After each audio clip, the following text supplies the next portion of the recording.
Good morning friends. આજે આપણે chapter 1 સંબંધ અને વિધેયમાં એક દાખલો એક્સ્ટ્રા જોઈશું. મોસ્ટ ઇમ્પોર્ટન્ટ દાખલો છે. ઓકે, રકમ વાંચતા પહેલાં આ ચેપ્ટરમાંથી 3 માર્કનો એક દાખલો પૂછાશે અને 1 માર્કના 3 MCQs, એમ 6 માર્કનું ગુજરાત બોર્ડમાં પૂછાવાનું છે. ઓકે, હવે આ દાખલો MCQ સ્વરૂપે પણ આવી શકે, તો આમાંથી કોઈ પણ એક જ પૂછશે, અથવા 3 માર્કમાં પણ આ દાખલો આવી શકે. બરાબર છે? ઓકે, ચાલો. તો A star B is equal to AB by 10. A comma B belongs to Q plus, that is A comma B is exactly greater than 0. બરાબર છે? ચાલો, હવે આપણને ખબર જ પડે કે B star A is equal to BA by 10, તો A પણ belongs to Q plus, આ તો belongs to Q plus છે જ, માટે A star B is equal to B star A, માટે સ્ટાર A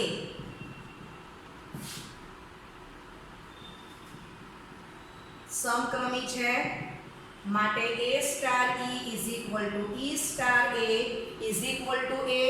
વેલ્યુ મૂકી દેવું. આ જે સૂત્ર છે આપણું, તેમાં B ને બદલે E મૂકી દઈશું, તો A by 10 is equal to A. A is greater than 0, માટે E બરાબર 10 થઈ જશે. ઓકે, ચાલો, હવે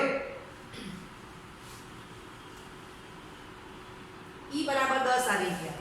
હવે આમથી લખીએ A star B is equal to B star A is equal to E.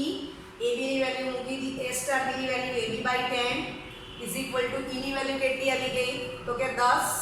બરાબર છે? ઓકે, આ વેલ્યુ આપણે અહીંયા મૂકી દીધી છે, માટે B is equal to 100 upon A. બરાબર છે? A belongs to Q plus છે જ, A અને B પોતે એક્ઝેક્ટલી ગ્રેટર ધેન 0. બરાબર, અને belongs to Q plus છે જ. ઓકે, ચાલો, તો અલ્ટિમેટલી આ તમારો શું આવી ગયો? A inverse. ચાલો, આગળ જઈએ. હવે દાખલો અહીંથી બદલાય છે. બરાબર, આટલું સુધી આપણે કરી ગયા, પણ હવે અહીંયા શું કીધું છે? A ને બદલે 4 લેવાના છે, અને પછી બીજા દાખલામાં A ને બદલે 4 સ્ટાર 5 લેવાના છે. આ ચેન્જ છે, એટલા માટે આ દાખલો મોસ્ટ ઇમ્પોર્ટન્ટ છે. ચાલો, રાઇટિંગમાં હોય તો તમને 1.5 માર્ક 3 માર્કમાંથી મળી જાય આટલા સ્ટેપથી, પણ MCQમાં હોય તો તમારે છેલ્લો જવાબ લાવવો જ પડશે. ઓકે, ચાલો, હવે A બરાબર 4. બરાબર? ઓકે, તો A ઇન્વર્સ તમને આ મળી ગયો, માટે 4 inverse is equal to 100 upon 4, 25. બરાબર છે? ચાલો, એટલે અહીંયા આન્સર આવી ગયો 25. ઓકે, ચલો, હવે 4 સ્ટાર 5, તો એ પહેલા શોધી કાઢશું. 4 સ્ટાર 5, તો 4 into 5 by 10, એટલે જવાબ 2 આવી ગયો. બરાબર છે? ઓકે, માટે હવે સૂત્ર તમારું આ જ છે, એમાં આપણે A ની વેલ્યુ કેટલી મૂકવાની, આને આપણે A વાંચી લઈશું. ચાલો, માટે A બરાબર 2, A inverse is equal to 100 by A is equal to B છે, તો 2 ઇન્વર્સ. 2 મીન્સ કોનું સાદુરૂપ છે? 4 સ્ટાર 5. બરાબર છે? ઓકે, 100 upon 2, તો 50. ચાલો, તો અહીંયા આન્સર આવી ગયો 50. બરાબર છે? એટલે રાઇટિંગ માટે પણ મોસ્ટ ઇમ્પોર્ટન્ટ છે, અને MCQ માટે પણ મોસ્ટ ઇમ્પોર્ટન્ટ છે. ઓકે, ચાલો, હવે 3 નંબર લાગે એટલે પ્રેક્ટિસ કરવાના છીએ. તો સ્વાધ્યાય 1.4 છે, એનો 8મો દાખલો. ગણ કેપિટલ N પર A star B is equal to A અને B નો ગુસાઅ દ્વારા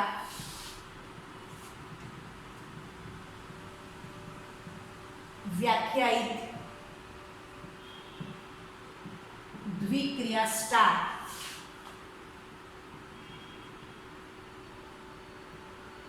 સમક્રમી છે, જૂથના નિયમનું પાલન કરે છે કેપિટલ N પરની આ દ્વિક્રિયા માટે તટસ્થ ઘટકનું અસ્તિત્વ છે. આટલું આપણને પૂછેલું છે પ્રશ્ન 8 માં. તો આપણે એમાં એક્સ્ટ્રા ઉમેરી દઈશું. વ્યસ્ત ઘટકનું અસ્તિત્વ છે. બરાબર છે. આટલે એક ક્વેશ્ચન આપણે ઉમેરી દઈએ છીએ. તો આમાં પણ આ દાખલો તમને MCQ માં પણ આવી શકે અને 3 માર્કના રાઇટિંગમાં પણ આવી શકે. ઓકે, તો આપણે એનું સોલ્યુશન કરશું. A અને B નો ગુસા તમને આપેલો છે. કેપિટલ N પર A star B is equal to A અને B નો ગુસા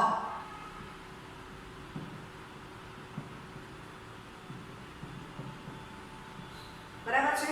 ચાલો, તો અહીંયા હું લઈ લઉં કે 2 સ્ટાર 3 તો 2 અને 3 નો ગુસા તો કેટલો આવશે? એક જ આવવાનો છે. ઓકે, 3 સ્ટાર 2 લઈએ તો 3 અને 2 નો ગુસા તો એ પણ એક જ આવવાનો છે. માટે 2 star 3 is equal two 3 star 2. Value કેટલી આવી? 1. એ બિલોંગ્સ ટુ કેપિટલ N છે જ. આ બંને વેલ્યુ બિલોંગ્સ ટુ N તો છે જ. બરાબર. માટે સ્ટાર A સમક્રમી છે. અત્યારે રાઇટિંગ પ્રમાણે કમ્પ્લીટ કરું છું. ચાલો, માટે સમક્રમી છે જ. ઓકે, જૂથનો નિયમ ચેક કરી લઈએ. તો A star B star C is equal to A star બ્રેકેટમાં B સ્ટાર C. આ આપણે ચેક કરીએ. ચાલો, હવે સામાન્ય બુદ્ધિનો સવાલ કે આ 2 3 છે. C ની વેલ્યુ હું 5 પસંદ કરું તો 2 અને 3 ના ગુસા શોધી કાઢો અને પછી 5 ની સાથે ગુસા શોધો.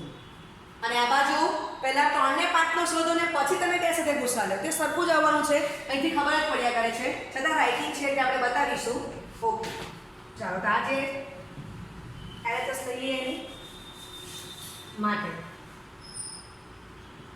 A star B star C 2 star 3 star 4 બરાબર છે. ચાલો, 2 સ્ટાર 3 આપણે શોધી જ કાઢેલું છે. કેટલા આવે છે? 1 અને 1 સ્ટાર 4 1 ને 4 નો ગુસા એક જ આવવાનો છે. This belongs to capital N. ચલો, હવે A સ્ટાર બ્રેકેટમાં B સ્ટાર C તો 2 સ્ટાર બ્રેકેટમાં 3 સ્ટાર 4. ચાલો, 2 4 ને 3 નો ગુસા એક જ આવશે અને 2 ને 1 નો ગુસા પણ એક જ આવવાનો છે. This belongs to N. 1 is equal to 1 છે જ. માટે A star B bracket over star C is equal to A star બ્રેકેટમાં B સ્ટાર C. માટે સ્ટાર A જૂથના નિયમનું પાલન કરે છે. બરાબર. ચાલો, હવે તટસ્થ ઘટક છે કે નહીં તે જોવાનું છે આપણે. તો સમક્રમી તો છે જ. સ્ટાર A સમક્રમી છે. માટે A star E is equal two E star A is equal to A. A અને E બંને બિલોંગ્સ ટુ N. ચાલો, હવે A star E is equal to A લઈ લો અને એ તમે બિલોંગ્સ ટુ કેપિટલ N માંથી કોઈ પણ પસંદ કરો. બરાબર છે. તો આપણને E તમને અસંખ્ય મળશે. ઓકે, ચાલો, દરેક હું એમ લેવું કે 1 સ્ટાર E તો જવાબ એક જ આવશે. પછી A ને બદલે હું 5 લઉં તો 5 સ્ટાર E તો પણ એ જવાબ તમારો કેટલો આવશે? એક જ આવશે. સમજાય છે? ઓકે, આ જવા દઈએ. આના પરથી સમજીએ. પેલું કાઢ નાખો. A ઇઝ ઇક્વલ ટુ 1 તો 1 star E is equal to 1. હવે તમે સમજો કે A અને E belongs to capital N છે જ. તો હવે અહીંયા હું આમ લખું કે 1 સ્ટાર 1 તો પણ 1. ક્લિયર? આને 1 ની જ વેલ્યુ મૂકેલી છે એટલે આ તો 1 નું 1 જ રહેવાનું. અહીંયા મેં શું કર્યું? E ની વેલ્યુ 1 નું આમાં નંબર 1 માં નંબર 1 માં e બરાબર 1, નંબર 1 માં e બરાબર 2, તો પણ 1 સ્ટાર 2 એ 1 જ આવવાના. હવે વાત સમજાય છે. હવે હું એમ લઈશ કે નંબર 1 માં e બરાબર 5 લઈ લો તો 1 સ્ટાર 5 પણ 1 જ થવાના. ઇટ મીન્સ કે તમે e ની વેલ્યુ 1 લીધી, 2 લીધી, 5 લીધી તો પણ તમને a star e is equal to a is equal to 1 જ મળ્યા, કારણ કે a ની વેલ્યુ આપણે 1 પસંદ કરેલી છે. સમજાય છે? એનો અર્થ કે e એ 1 કરતા e ની 1 કરતા વધુ કિંમતો કેપિટલ N માં મળે છે. સમજાયું? જો તમારો e મળશે તો એ અનન્ય એક અને માત્ર એક જ હશે, એટલે e ની વેલ્યુ 1 કરતા વધારે મળે છે, માટે સ્ટારના તટસ્થ ઘટક e નું મૂલ્ય અનન્ય મળતું નથી. બરાબર? આ લખો અથવા આ લખો. માટે સ્ટારનો તટસ્થ ઘટક ન મળે. તો આ મોસ્ટ ઇમ્પોર્ટન્ટ છે. આ મોસ્ટ ઇમ્પોર્ટન્ટ, તમને આ આર્ગ્યુમેન્ટ કરતા આવડવી જોઈએ. રાઈટ? આ આર્ગ્યુમેન્ટ. ચાલો, માટે સ્ટારનો, હવે દાખલા એક્સ્ટ્રા પૂછો કેવી લખી લઉં છું. માટે સ્ટારનો વ્યસ્ત ઘટક ન જ મળે. બરાબર છે? ઓકે, ચાલો હવે ગુસા પરથી એક દેખો લસાનો લઈશું. જોઈ લો એકવાર. હવે આપણે સ્વાધ્યાય 1.4 માં પ્રશ્ન 6 જોઈશું. કેપિટલ N પર a star b is equal to a અને b નો લસા દ્વારા વ્યાખ્યાયિત વિક્રિયા સ્ટાર આપેલ છે. પહેલો દાખલો 5 સ્ટાર 7, 20 સ્ટાર 16 શોધવાનો છે. બીજું સ્ટાર સમક્રમી છે. ત્રીજું સ્ટાર એ જૂથના નિયમનું પાલન કરે છે. ચોથું n માં સ્ટાર માટે તટસ્થ ઘટક શોધો. હવે આ બધી વસ્તુ પૂછી હશે તો દાખલો 3 માર્કમાં છે અને આ 4 માંથી કોઈ પણ એક પૂછશે તો એ તમને 1 માર્કના MCQsમાં આવશે. ઓકે, ચાલો તો આપણે દાખલો ગણીએ. a star b is equal to a અને b નો લસાઅ. બરાબર છે? એ બિલોંગ્સ ટુ કેપિટલ N માં જ આવશે, કારણ કે a અને b belongs to capital N લેવાના છે. ઓકે, પહેલો દાખલો જો તો 5 સ્ટાર 7, 5 અને 7 નો લસાઅ, તો 7 5 35. એમાં જ પૂછેલું છે 20 સ્ટાર 16, તો 20 અને 16 નો લસાઅ. ચાલો, તો 20 ને શું કહેવાશે? 4 ગુણ્યા 5 ને 16 ને કહેવાશે 4 ગુણ્યા 4. એટલે આ શું આવી ગયું? 4 ઇન્ટુ 5 ઇન્ટુ 4. બરાબર છે? 16 85 અથવા તો 20 ચોક 7. રાઈટ? ચાલો, આ એક વેલ્યુ આપણને મળી ગઈ. હવે બીજું આપણને સ્ટાર સમક્રમી છે એમ પૂછેલું છે. આ બધી વેલ્યુ બિલોંગ્સ ટુ n તો છે જ. ઓકે, ચાલો હવે તો આ વેલ્યુ શોધેલી છે. બુદ્ધિનો ઉપયોગ કરીએ. 7 સ્ટાર 5 શોધી કાઢો તો 7 અને 5 નો લસાઅ એ 35 જ આવવાનો છે. માટે 5 star 7 is equal two 7 star 5. માટે a star b is equal to b star a. માટે સ્ટાર a સમક્રમી છે. બરાબર છે? ચાલો, આપણે બીજો દાખલો પણ અહીંયા આવી ગયો. એનો જવાબ, બીજાનો જવાબ. ચાલો, હવે આપણને શું કીધેલું છે? જૂથના નિયમનું પાલન કરે કે નહીં તે જોવાનું છે.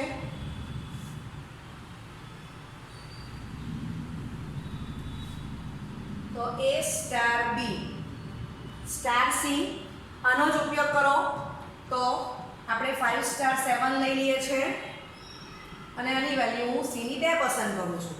ચાલો, તો આ આપણને 35 ખબર જ છે અને 35 અને 2 નો લસાઅ એ 70 આવશે. બિલોંગ્સ ટુ કેપિટલ N છે જ.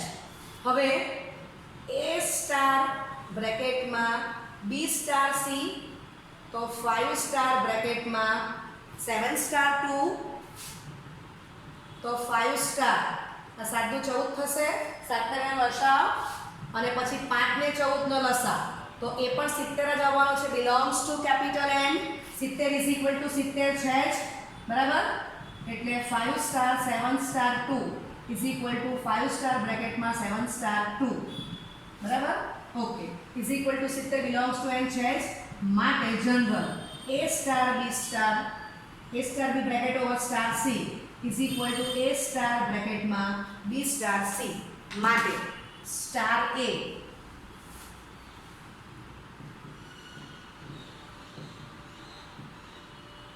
જૂથના નિયમનું પાલન કરે છે. ચાલો હવે ચોથો દાખલો કે સ્ટાર માટે તટસ્થ ઘટક શોધો. ચાલો, તો સ્ટાર સમક્રમી છે, આપેલું જ છે, તો કે સ્ટાર એ સમક્રમી છે, માટે A star E is equal two E star A is equal to A, બરાબર ને, બિલોંગ્સ ટુ N જ છે. ઓકે, ચાલો હવે સામાન્ય બુદ્ધિનો સવાલ કે A star E is equal to A, તો એ જવાબ A ક્યારે આવે, E કેટલી વેલ્યુ હોય તો 5 સ્ટાર 1 હું આમ લખીશ તો જ જવાબ 5 આવશે. એની વેલ્યુ મેં 5 મૂકી, એની વેલ્યુ 2 મૂકું, પણ E ની વેલ્યુ 1 મૂકીશ તો જ 2 આવશે. ધારો કે હું એમ લખું કે A બરાબર 2 અને B બરાબર 2, સોરી E બરાબર 2, તો શું થશે 2 સ્ટાર 2 એટલે A સ્ટાર E, તો 2 સ્ટાર 2 એ 2 આવી જશે, બરાબર. પણ હવે સમજો, આ એક દાખલો આવ્યો, બાજુમાં લખું છું A બરાબર 2 E બરાબર 3, તો 2 સ્ટાર 3 6 આવી જશે. સમજાય છે? અહીંયા તો આને આજે સાચું પડી ગયું કે A આવી ગયો, પણ તમે E આ રીતનો લેશો તો 6 આવશે. 6 પોતે 2 નથી, એની વેલ્યુ આપણે 2 પસંદ કરેલી છે. સમજાય છે? ઓકે, એટલે સમજ પડે કે E 1 હશે તો જ A star E is equal to A આવશે. વાત ક્લિયર થાય છે? ઓકે, માટે સ્પષ્ટ છે કે A belongs to capital N, E is equal to 1 belongs to capital N હોય તો જ A star E is equal to A belongs to capital N થશે. તો આગલા દાખલા ગુસ્સાની જેમ અહીંયા પણ આ જ પોર્શન ઇમ્પોર્ટન્ટ છે, તમને રાઇટિંગમાં આર્ગ્યુમેન્ટ કરતા આવડવી જોઈએ. સમજાયું? ઓકે, તો આજના બધા જ દાખલાઓ ખૂબ સરસ છે. હવે આના પછી તમને હું એમસીક્યુ આપી દઉં છું, એ પણ તમારું સ્વાધ્યાય 1.4 નું જ છે. 1.4 માં પ્રશ્ન 7 ગણ છગડીયા કૌંસમાં 1 2 3 4 5 પર A star B is equal to A અને B નો લસાઅ દ્વારા વ્યાખ્યાયિત સ્ટાર એ દ્વિક્રિયા છે. તમારા જવાબની યથાર્થતા ચકાસો. અહીંયા આ રીતે પૂછેલું છે, પણ આનાથી તમને એમસીક્યુ આવી શકે. તો તમને એમસીક્યુમાં એમ પૂછશે કે સ્ટાર એ સમક્રમી છે, જૂથના નિયમનું પાલન કરે છે, સ્ટાર એ સમક્રમી નથી, જૂથના નિયમનું પાલન ન કરે, એટલે 4 તમને અલગ અલગ ઓપ્શન આપેલા હશે. તો પહેલા તો આપણે અહીંયા દ્વિક્રિયા જોઈએ, એના પરથી એમસીક્યુ બની શકે છે. આગલા દાખલામાં શું હતું, ગણ તમારો કેપિટલ N હતો. હવે આને જો આ ગણને કેપિટલ A નામ આપી દેવ તો તમે જો કે આના બધા મેમ્બર એ n માં આવેલા જ છે, પણ એ પોતે કેપિટલ N નથી. આગલા દાખલામાં કેપિટલ A ની વેલ્યુ કેપિટલ N હતી, અહીંયા કેપિટલ A ની વેલ્યુ છગડીયા કૌંસમાં 1, 2, 3, 4, 5 છે. સમજાય છે? ઓકે, ચાલો તો આ આપણને આપેલું છે લસાઅ. ચાલો લઈ લઈએ 3 સ્ટાર 4, 3 અને 4 નો લસાઅ તો 12 થશે. 12 બિલોંગ્સ ટુ A હોવો જોઈએ, પણ A ની વેલ્યુ આટલી જ છે, તો ખબર પડે કે 12 A માં આવેલો નથી. ધારો કે અહીંયા તમે 2 સ્ટાર 3 લેતે તો 2 ને કયો લસાઅ 6 છે, તો 6 પણ તમે જો કે કેપિટલ A માં આવેલો નથી. એટલીસ્ટ આપણને એક પણ ઉદાહરણ એવું મળી જવું જોઈએ, કોઈ એક વેલ્યુ A અને B ની કે જેને કારણે એ અને બી નો લસા એમાં આવતો નથી, બરાબર? તે આપણે બતાવી દેવાનું છે. તમે આ પોઈન્ટ્સ પણ લઈ શકો અથવા આ પોઈન્ટ્સ લઈ લો. માટે સ્ટાર એ દ્વિક્રિયા જ નથી. તો અહીંયા તમારો જવાબ પૂરો થઈ ગયો, પરંતુ આના પરથી એમસીક્યુઝ આવી શકે તો તમને શોર્ટ ટ્રિક યાદ કરાવું છું. દ્વિક્રિયા જ નથી માટે સ્ટાર એ સમક્રમી નથી માટે સ્ટારનો તટસ્થ ઘટક ન જ મળે, બરાબર છે? તટસ્થ ઘટક ન મળે એટલે સ્ટારનો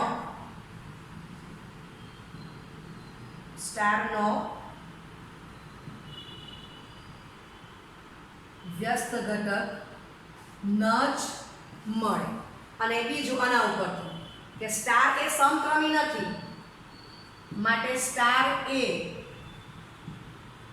જૂથના નિયમનું પાલન ન જ કરે. સમજાઈ ગયું? એટલે આના પરથી એમસીક્યુ આવી શકે. તો આ પહેલો દાખલો એવો હોય કે દ્વિક્રિયા ચેક કરવાની આવી ને દ્વિક્રિયા જ નથી. ઓકે, અને આ જ બધી વસ્તુ આ બધા સવાલ હવે એડ કરું તો આ દાખલો 3 માર્કનો પણ બની જાય. હું ક્વેશ્ચન ઉમેરી દઉં કે 2 સ્ટાર 3 શોધો. સમક્રમી છે, સ્ટારનો તટસ્થ ઘટક મળે છે, સ્ટારનો વ્યસ્ત ઘટક મળે છે, સ્ટાર એ જૂથના નિયમનું પાલન કરે છે કે નહીં તે બતાવો. તો દાખલો 3 માર્કનો થઈ ગયો. ઓકે, ચાલો હવે સ્વાધ્યાય 1.4 નો જ પ્રશ્ન 12 છે. તો વિધાન સત્ય છે કે અસત્ય તે કહેવાનું છે. તે તમારા જવાબની યથાર્થતા ચકાસો. તો પહેલું છે ગણ કેપિટલ N પરની કોઈ પણ દ્વિક્રિયા સ્ટાર માટે A star A is equal to A for all A belongs to capital N. તો આ વિધાન અસત્ય છે. કેમ? કારણ કે દ્વિક્રિયા તમે જો અહીંયા દાખલો આપેલો છે A સ્ટાર B, A અને B ડિફરન્ટ લેવાના છે, બરાબર? બે ઘટક પર વાત કરવાની છે. અહીંયા A star A is equal to A આપેલું છે માટે આ વિધાન નથી. કારણ તમે આ દાખલો લખી શકો છો અથવા જનરલ કેવું હોય તો star from n cross n to capital N A star B is equal to, બરાબર? A અને B નો લસાઅ અથવા A અને B નો ગુસાઅ આપી દેવું, બરાબર છે? અથવા તો A star B is equal to A into B આપી દો. ક્લિયર? ચાલો, સમજાઈ ગયું? આ રીતે ડિફાઇન થશે એટલે વ્યાખ્યા પરથી આર્ગ્યુમેન્ટ કરવાની છે માટે આપેલ વિધાન અસત્ય છે. ઓકે, ચાલો બીજું, જો સ્ટાર એ n પર સમક્રમી દ્વિક્રિયા હોય તો આ તમને જે આપ્યું તે સાચું છે કે તે જોવાનું છે. ચાલો, તો સ્ટાર એ સમક્રમી છે એમાં આપણને આપી દીધેલું છે તો આપણે એનો ઉપયોગ કરીએ. સ્ટાર એ n પર સમક્રમી છે, બરાબર? એટલે ક્રમના નિયમનું પાલન થાય છે. તો હું બાજુમાં લખું છું કે B star C is equal to C star B. હવે આપણને જે આપ્યું LHS લખતી છું A સ્ટાર બ્રેકેટમાં B star C is equal to, તો A સ્ટાર બ્રેકેટમાં C સ્ટાર B લખાશે. ઓકે, હવે ફરી પાછો હું ક્રમના નિયમનો ઉપયોગ કરું, સમક્રમી છે તેનો. તો આ જગ્યા બદલી કાઢો એટલે C સ્ટાર B આગળ આવી ગયો અને પાછળ સ્ટાર A થઈ ગયો. ચાલો, તો આપણે આ જ બતાવવાનું હતું. ઇટ મીન્સ કે આપણને જે વિધાન 2 આપેલું છે વિધાન 2 સત્ય છે. Okay, thank you very much.